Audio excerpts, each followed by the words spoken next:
Bismillahirrahmanirrahim. Bismillahirrahmanirrahim. Assalamualaikum warahmatullahi wabarakatuh. Pada kali ini kita akan membahas tentang surah Al-Kafirun di pelajaran Quran Hadis kelas 5. Di bab yang pertama yaitu membahas tentang surah Al-Kafirun, yang dimana surah Al-Kafirun terdiri dari 6 ayat. A'udzu billahi minasyaitonir rajim. Bismillahirrahmanirrahim. Qul ya ayyuhal kafirun la a'budu ma ta'budun wa la antum 'abiduna ma a'budu wa la ana 'abidun ma abattum wa la antum 'abiduna ma a'budu lakum dinukum waliyadin. Shadaqallahul azim. Bismillahirrahmanirrahim. Dengan menyebut nama Allah yang Maha Pengasih lagi Maha Penyayang. Qul ya ayyuhal kafirun. Katakanlah, wahai orang-orang kafir, la a'budu ma ta'budun. Aku tidak menyembah apa yang kau sembah. Wala antum 'abiduna ma a'budu. Dan engkau tidak menyembah apa yang aku sembah. Wala ana 'abidum ma abattum. Dan aku tidak akan pernah menjadi penyembah apa yang kau sembah. Wala antum 'abiduna ma a'bud. Dan engkau tidak pernah menjadi penyembah apa yang aku sembah. Lakum dinukum waliyadin. Untukmu agamamu, untukku agamaku. Itulah lafaz dari surah Al-Kafirun dan terjemahannya. Bahwasanya di surah Al-Kafirun itu tidak saling mengganggu, tidak saling memaksa antara agama yang satu dengan agama yang lain. Lebih-lebih kita agama Islam, tidak ada paksaan untuk orang mengikuti agama kita. Kita hanya diwajibkan untuk mengajak. Masalah mau atau tidaknya diikuti kita, itu urusan Allah Subhanahu wa taala.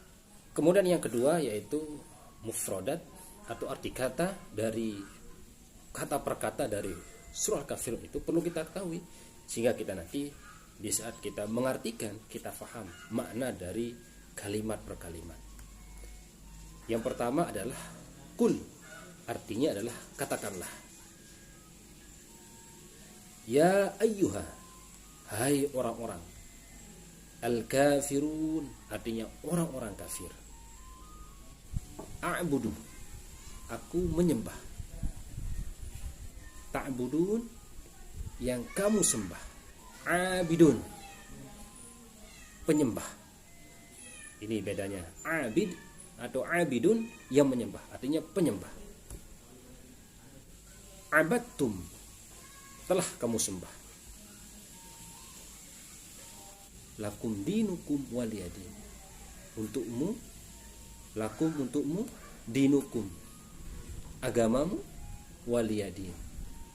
Liya itu artinya untukku. Din artinya agama. Itulah kata per kata dari makna dari surah Al-Kafirun yang perlu kita pahami dan perlu kita hafalkan. Karena ini adalah surah-surah pendek yang sangat mudah kita hafal dari awal kata sampai akhir kata nanti. Satu kalimat ini harus kita hafal untuk mempercepat pemahaman kita tentang memahami isi dari surah Al-Kafirun. Selanjutnya yang ketiga itu adalah isi kandungan dari surah Al-Kafirun. Al-Kafirun artinya adalah orang-orang kafir.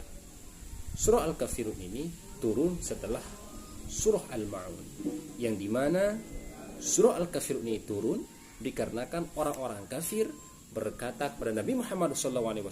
Apa katanya? Wahai Muhammad, jika engkau mau mengikuti agama kami, kata orang kafir, untuk menyembah berhala selama 1 tahun, maka kami juga akan ikut mengikuti agamamu, kata orang kafir. Dengan perkataan itulah maka turunlah firman Allah Subhanahu wa taala kepada Nabi Muhammad SAW menjelaskan ketegasan Allah bahwa dalam hal agama, dalam hal keyakinan tidak ada toleransi.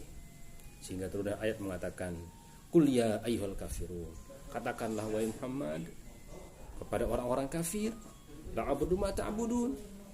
Aku tidak menyembah apa yang kamu sembah. "Wala antum 'abiduna ma a'budu." Dan kamu juga tidak menyembah apa yang aku sembah. "Wala ana 'abidu ma 'abadtum." Dan aku tidak pernah menjadi penyembah apa yang kamu sembah. "Wala antum 'abiduna ma a'bud."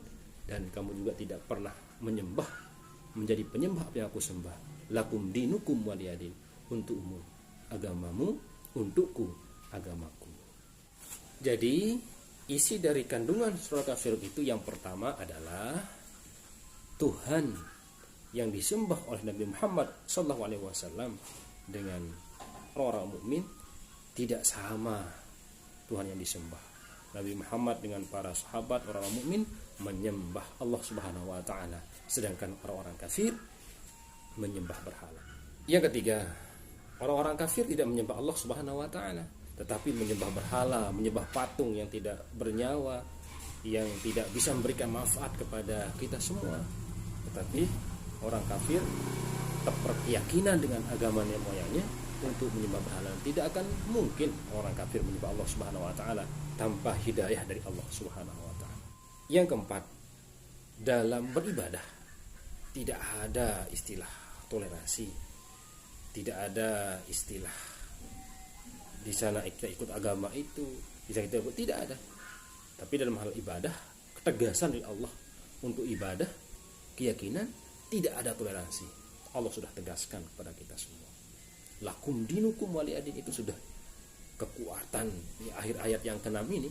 Lakum dinukum waliyadin, untukmu agamamu, untukku agamaku. Ini merupakan bahwa dalam hal ibadah itu tidak ada toleransi bagi kita antar umat beragama. Dalam hal-hal sosial silahkan, dalam hal-hal yang lain itu memang wajib kita untuk saling menghormati. Tapi dalam hal ibadah tidak ada toleransi. Dia kita. Dalam hal ibadah, dalam hal lain dipersilakan kita untuk berteman, bergaul bersama-sama, itu diperintahkan oleh Allah Subhanahu wa taala. Yang kelima ini adalah agama orang-orang kafir, ya untuk orang kafir, dan agama Islam adalah agama Nabi Muhammad beserta pengikut-pengikutnya. Jadi apa yang diajarkan oleh agama mereka, agama orang-orang kafir di luar muslim dan non-muslim, itu merupakan agama mereka dan bukan agama kita dan bukan ajaran kita juga. Tetapi kita juga Islam memiliki agama, memiliki aturan, norma dalam berbuat, dalam beribadah, bersosial, berbicara. Itu semua diatur dalam agama Islam.